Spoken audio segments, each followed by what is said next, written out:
Nice to meet you. This is a greeting more than 2 months in the making.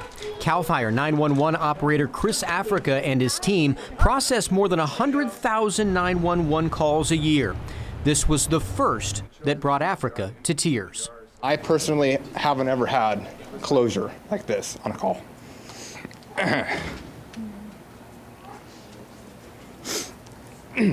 So, it's very nice to be able to get that.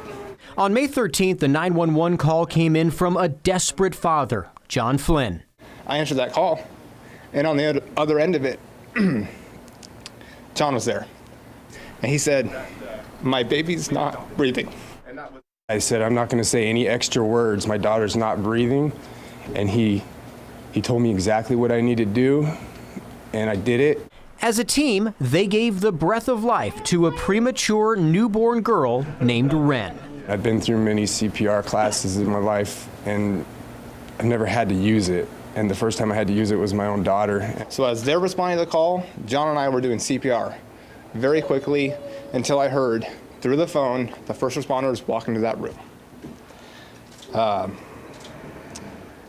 said, thank you. We disconnected the phone call very quickly. So I go on with my 11 hours and 45 minutes left of my shift, not knowing and preparing myself to not know what's going to happen with this call.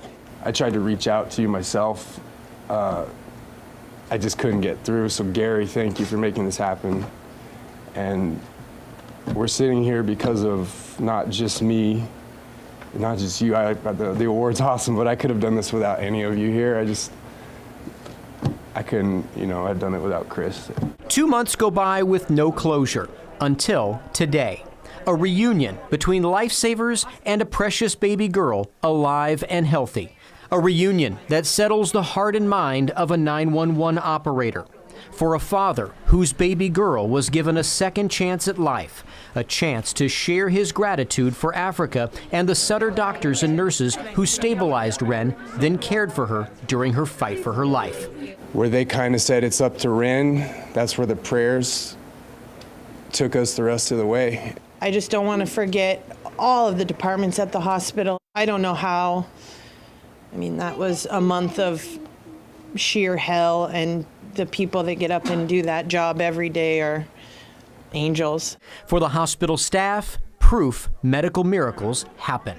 Ren was practically a newborn. She's a premature, and that morning we expected a baby that wasn't breathing. We didn't think a baby would make it. Every one of them a community champion. This is a special treat to be able to close that loop with Chris and with the nurses who were on that day and have Ren here and healthy and are able to hold her.